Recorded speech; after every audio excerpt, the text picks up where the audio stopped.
फुरफुरी नगर एक ऐसी जगह जहां हमेशा कुछ न कुछ मजेदार चलता ही रहता है। लेकिन जरा सोचिए, क्या हो अगर अचानक से झूठे आरोपों की झड़ी लग जाए, कमाल के भेस बदलने की कला और वफादारी की सबसे बड़ी परीक्षा का एक खतरनाक जाल बिछ जाए। जब बिना किसी गलती के पूरी दुनिया आपके खिलाफ खड़ी हो जाए ना, तो अच्छे अच्छों के पसीने छूट जाते हैं। आज हम इसी सोर्स मटेरियल के आधार पर इस बेहद ही नाटकीय कहानी की परतों को खोलेंगे। देखेंगे कि कैसे एक बिल्कुल आम सा दिन पलक झपकते ही एक बहुत बड़ी साजिश में बदल जाता है। चलिए शुरू करते हैं। अब सवाल ये है कि क्या होता है जब शहर के असली हीरोज को ही उनके अपने शहर से बेदखल कर दिया जाए, वो भी बिना किसी निष्पक्ष सुनवाई के। ये कोई छोटी मोटी बात नहीं है। ये एक ऐसा संकट है जहां कोई सफाई काम नहीं आती, कोई लॉजिक नहीं सुना जाता, बस रातों रात घर से बेघर होने की नौबत आ जाती है। इमेजिन करके देखिए, ये एक ऐसा पल है जो किसी को भी अंदर तक झकझोर कर रख दे।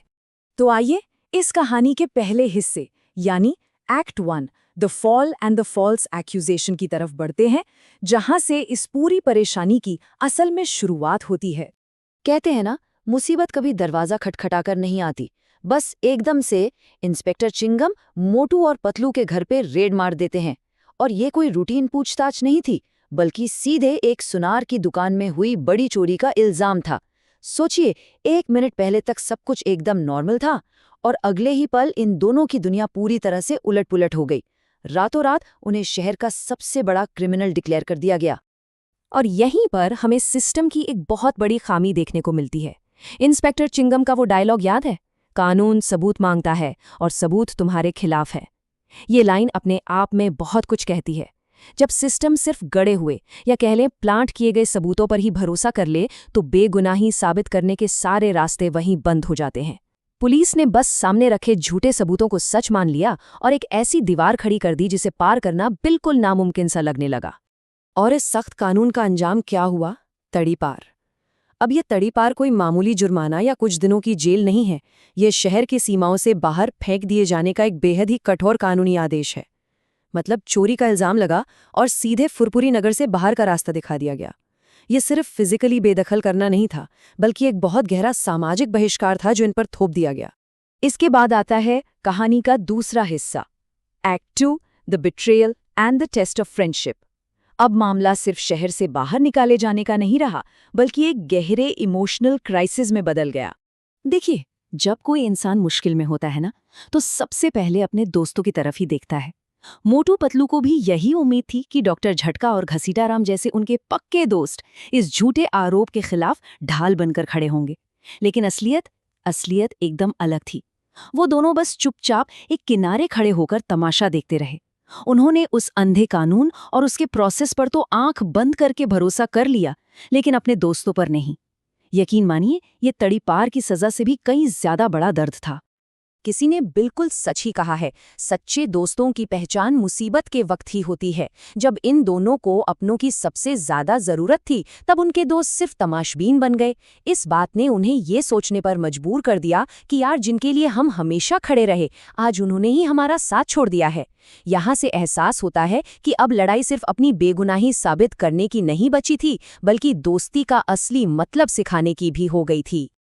अब जब सीधी उंगली से घी नहीं निकला, तो शुरू हुई पलटवार की एक मास्टर प्लानिंग। एक चाय की टपरी पर डॉक्टर झटका और घसीटाराम को फंसाने का पूरा जाल बिछाया गया। उन्हें अलीम चोर जैसे खतरनाक लुटेरों का नाम दे दिया गया।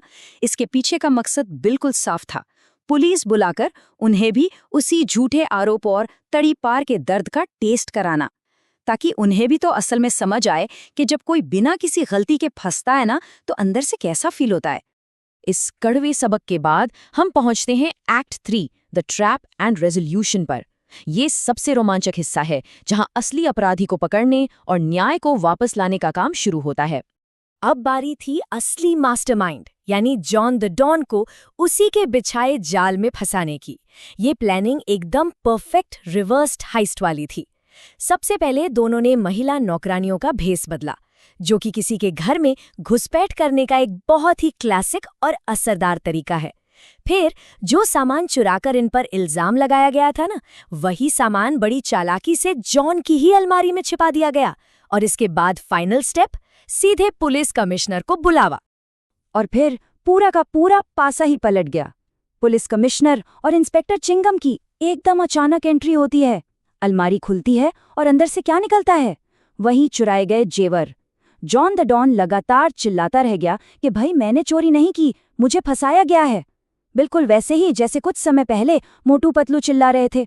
लेकिन जैसा कि हमने पहले देखा, कानून तो सिर्फ सबूत मांगता है, और इस बार सारे सबूत जॉन द डॉन के खिलाफ खुद उसी की अलमारी में मौजूद थे। अब जरा देखिए कि चीजें कितनी तेजी से बदली। पहले हुआ सेटअप, जहां सामान छिपाया गया। फिर हुई डिस्कवरी, जहां खुद कमिश्नर ने सारी हकीकत अपनी आंखों से देखी।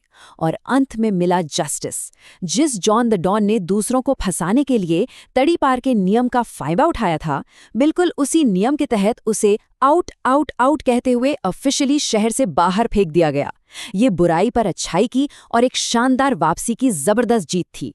तो इस पूरी घटना को समझने के बाद हमारे सामने एक बहुत बड़ा सवाल खड़ा हो जाता है। अगर सबूत इतनी आसानी से किसी की भी अलमारी में प्लांट किए जा सकते हैं और पूरी न्याय व्यवस्था सिर्फ उन्हीं सतही सबूतों पर आंख मूंदकर भरोसा कर लेती है, तो झूठे आरोपों से आखिर कौन सुरक्षित है? ये सिर्फ एक रोमांचक घटना नहीं है, बल्कि ये हमारी व्यवस्था की खामियों पर सोचने के लिए हमें मजबूर कर देती है। इसी विचार के साथ आज का ये विश्लेषण हम यहीं समाप्त करते हैं।